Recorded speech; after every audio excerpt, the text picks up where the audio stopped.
নমস্কার বন্ধুরা, test and travel with শর্মিতে আজকের সুস্বাদু রেসিপি হচ্ছে বেঙ্গলি চিকেন কারি, মানে বাঙালি বাড়ির লাল লাল চিকেন কারি। চলো তাহলে শুরু করা যাক। প্রথমেই আমি 1 কেজি মাংস নিয়ে নিয়েছি, যেটাকে ধুয়ে পরিষ্কার করে ভালোভাবে জল ঝরিয়ে আমি তার মধ্যে দিয়ে দিলাম 100 গ্রাম দই। 100 গ্রাম দই দেওয়ার পর এর মধ্যে আমি মিশিয়ে দেব 1.5 চা চামচ হলুদ। 1.5 চা চামচ কিন্তু ভর্তি ভর্তি হলুদ দিলাম। এরপর এর মধ্যে আমি মিশিয়ে দিচ্ছি 1 চা চামচ শুকনো লঙ্কার গুঁড়ো এবং 1 চা চামচ কাশ্মীরি লঙ্কার গুঁড়ো।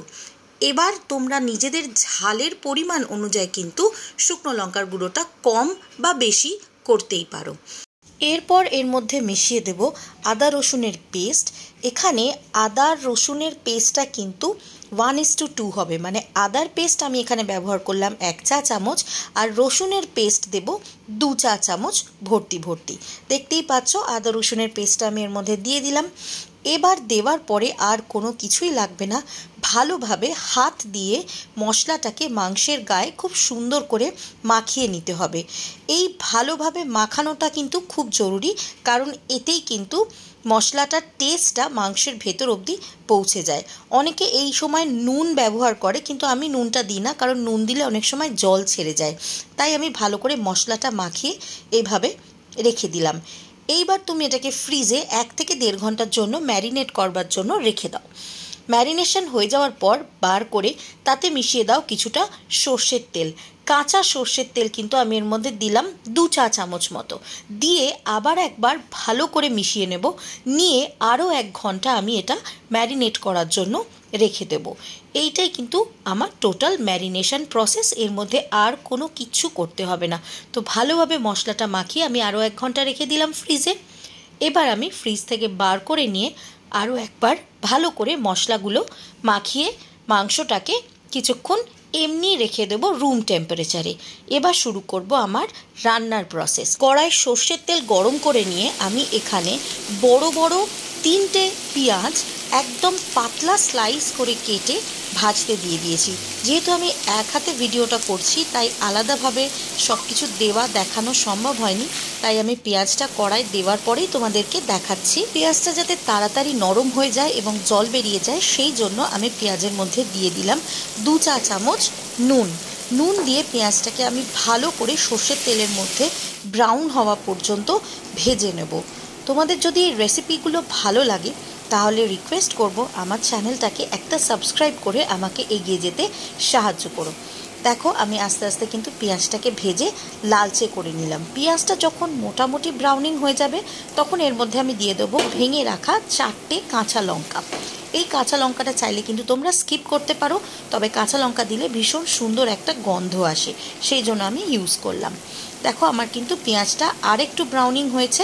এই রকমই যখন পেঁয়াজটা লাল লাল হয়ে আসবে তখন দিয়ে দেবে একটা মিডিয়াম সাইজের টমেটো চপ করে।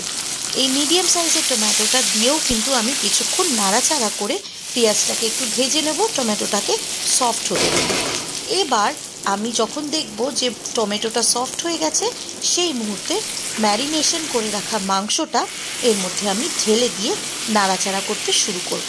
প্রথমেই কিন্তু এর মধ্যে জল ঢেলে দেবে না, তাহলে কিন্তু গ্রেভিটা টেস্ট হবে না আর জলজলে হয়ে যাবে। দেখো আমি কিন্তু শুকনোতেই নাড়াচাড়া করছি। এভাবে নাড়াচাড়া করতে করতে আর মাংসটাকে মিক্স করতে করতে মাংসর মধ্যে থেকেই কিন্তু জল রিলিজ করতে শুরু করে। দেখো মাংস থেকেই জল রিলিজ করেছে। আমি কিন্তু এই মুহূর্তে দিয়ে দিলাম আর একটুখানি নুন আর 1/2 চা চামচ আদা রসুনের পেস্ট মিক্স করে। সঙ্গে দিয়ে দিলাম 1/2 চা চামচ কাশ্মীরি লঙ্কার গুঁড়ো। এটা দেওয়ার কারণ একটাই, যাতে কালারটা ভালো হয় আর রসুন পেঁয়াজের যে ফ্লেভারটা সেটা যেন খুব সুন্দর ব্লেন্ড হয়ে এই গ্রেভিতে আসে। দিয়ে দেখো আমি ভালোভাবে কিন্তু মিক্স করে নিচ্ছি। এখনও পর্যন্ত কিন্তু আমি জল দিইনি, মাংসটা কিন্তু নিজের জলেই এইভাবে কুক হচ্ছে।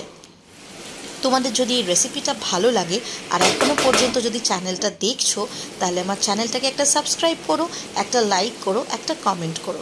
দিয়ে দিলাম এর মধ্যে কিচেন কিং মশলা, যেটা যে কোনো সুপার মার্কেটে তোমরা পাবে।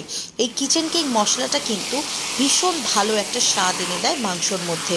ঠিক যেরকম রেস্টুরেন্ট থেকে তোমরা চিকেন কষা খাও সেই রকম যে ফ্লেভারটা হয়, এটা কিন্তু ঠিক সেই ফ্লেভারটাই দেবে।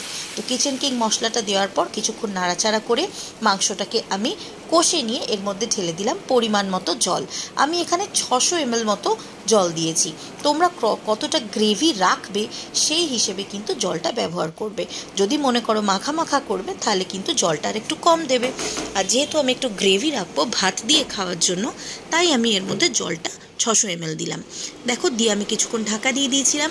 ঢাকা দিয়ে প্রায় 10 মিনিট পর আবার আমি ঢাকনাটা খুলে একটু নাড়াচাড়া করব। চিকেন রান্না হতে কিন্তু একদমই বেশি সময় লাগে না। কষার সময় তো 50% রান্না হয়েই যায়, আর বাকি 10 মিনিট যে আমি ঢাকা দিয়ে রেখেছিলাম তাতেই কিন্তু রান্নাটা কমপ্লিট হয়ে গেছে। এবার আমি ফ্লেমটা অফ করে দিলাম। ফ্লেমটা অফ করবার পর এর মধ্যে আমি দিয়ে দিলাম হাফ চা চামচ গরম মশলা। গরম মশলাটা অপশনাল, যেহেতু কিচেন কিং মশলা দিয়েছি, গরম মশলা তোমরা চাইলে দিতেও পারো, নাও দিতে পারো। আর সঙ্গে দিয়ে দিলাম হাফ চা চামচ চিনি।